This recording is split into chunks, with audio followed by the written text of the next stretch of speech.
আসসালামু আলাইকুম ওয়া রাহমাতুল্লাহি ওয়া বারাকাতুহু। প্রিয় দেশবাসী, সুন্নি জনতা এবং যারা বিদেশে আছেন আমাদের লাইভ দেখতেছেন, সবাইকে আমি অন্তরস্থল থেকে শ্রদ্ধা করতেছি এবং সালাম জানাতেছি। আসসালামু আলাইকুম ওয়া রাহমাতুল্লাহি ওয়া বারাকাতুহু। আসলে এই জমানাটা আস্তে আস্তে ফিতনার দিকে যাচ্ছে। ফিতনা ফিতনা ফিতনা আপনারা দেখতেছেন, যেগুলি আগে দেখেন এগুলি এখন দেখতেছেন নতুন নতুন ফিতনা।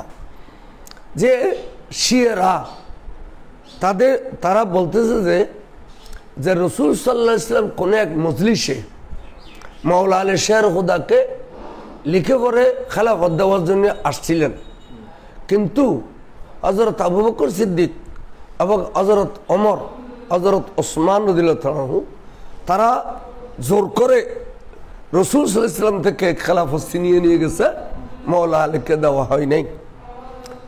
এটা শিয়াদের আকীদা এবং শিয়াদের বক্তব্য। রাফেজি বলা হয় তাদেরকে, শিয়াদেরকে। এটা সম্পূর্ণভাবে আল্লাহ রসুলকে এহানত দেওয়া হয়েছে, সাহাবায়ে কেরামদেরকে এহানত দেওয়া হয়েছে। এটা বানাওয়াট, মিথ্যা, ঝুঠা। রসুল সাহাবাদের শানে এ ধরনের এহানত দিলে, অপমানজনক কথা বললে কুফরি লাযিম হয়। আপনি শুনেন, আল্লাহ রসুল দুনিয়াহীন হায়াতের মধ্যে সিদ্দিক আকবর রাদিয়াল্লাহু তাআলা আনহুকে খেলাফত লিখে পড়ে দিয়ে দিয়েছেন যে আমার পরে খলিফা হযরত সিদ্দিক আকবর রাদিয়াল্লাহু তাআলা আনহু। সেজন্য সাহাবাদের মধ্যে সিদ্দিক আকবরকে খলিফাতুর রাসূল বলা হয়। তার মানে একমাত্র রসুলের খলিফা হলো সৈয়দনা সিদ্দিক আকবর রাদিয়াল্লাহু তাআলা। একমাত্র রসুলের খলিফা হযরত সৈয়দনা সিদ্দিক আকবর রাদিয়াল্লাহু তাআলা। তো আল্লাহ রসুলের একটা ইশারাও ছিল যে সিদ্দিক আকবর যখন খেলাফত থেকে সরে যাবে, ইন্তেকাল করে যাবে, তখন খেলাফত দায়িত্ব নেবে যে হযরত ওমর। তো খলিফাতুর রাসূল সিদ্দিক আকবর ওলিয়া হাদি, অর্থাৎ তিনি লিখে যাবেন যে ওমর খলিফা হবে। ওমর রাদিয়াল্লাহু তাআলা আনহুর হীন হায়াতের মধ্যে তিনি লিখে যাবেন যে হযরত ওসমান খলিফা হবে। তো হযরত ওসমান হীন হায়াতের মধ্যে লিখে যাবেন যে মাওলা আলী শের খুদা খলিফা হবে। তাহলে এটা আল্লাহ রসুলের একটা সিরিয়াল ছিল। এই মতে হযরত আবু বকর সিদ্দিক 2.5 বছর খেলাফতের দায়িত্ব গ্রহণ করেছিলেন। এরপর উনি ইন্তেকাল করেছেন।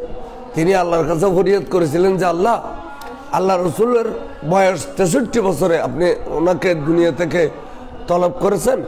আমিও 63 বছরের বাইরে যাইতে চাই না, আমার নবীর হায়াত আমাকে দান করুন। সেজন্য সিদ্দিক আকবর 63 বছর হায়াতে ইন্তেকাল ফরমিয়েছেন। উনি 2.5 বছর খেলাফতের দায়িত্ব গ্রহণ করছেন। হযরত ওমর 10 বছর খেলাফত পরিচালনা করেছেন। বাঙ্গাসুরে 2-1 মাস থাকলে এগুলো আমি বলতেছি না। এবং হযরত ওসমান বিন নুরেন 12 বছর খেলাফতের দায়িত্ব পালন করেছিলেন।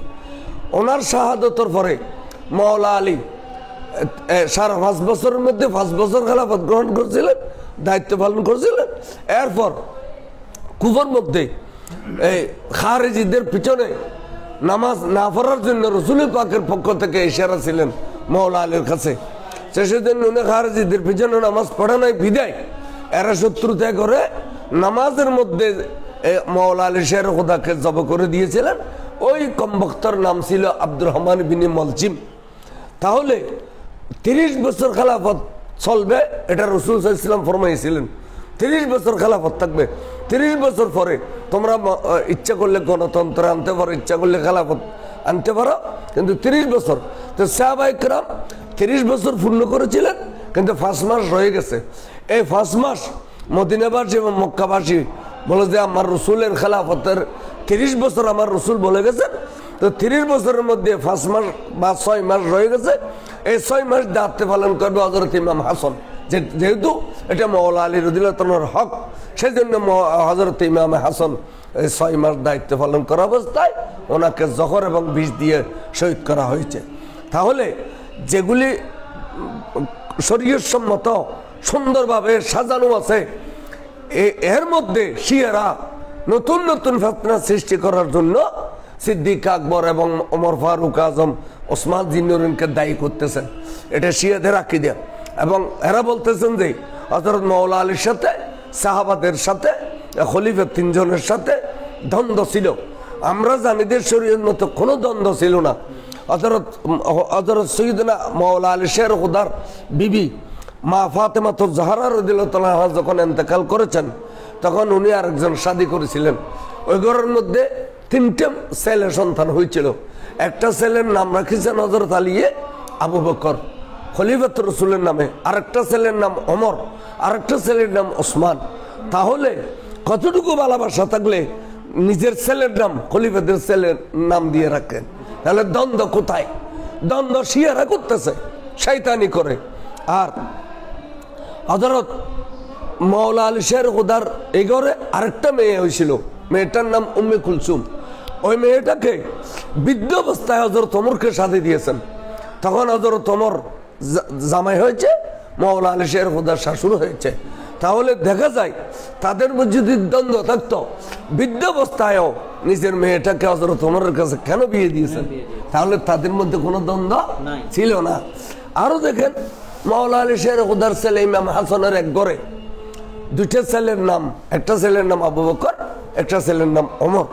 তাহলে আওলাদ রাসূলের সাথেও তাদের কোনো দ্বন্দ্ব নাই। তাহলে এই শিয়ারা নতুন নতুন ফিতনা সৃষ্টি করে জনগণকে বিভ্রান্ত করতেছে। তা আমি আমি আমি নগণ্য হিসেবে আমি জামিয়ার একজন ছাত্র।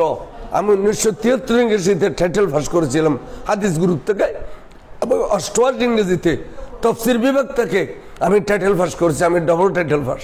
এগুলি আমরা মাঠে ময়দানে কোনোদিন বলি না, কিন্তু কিতাবের বাইরে কোনো কথা আমরা বলি না। শিয়াদের যদি ক্ষমতা থাকে একটা দ্বন্দ্ব দেখাইতে বলেন, সাহাবাদের সাথে কোনো দ্বন্দ্ব নেই।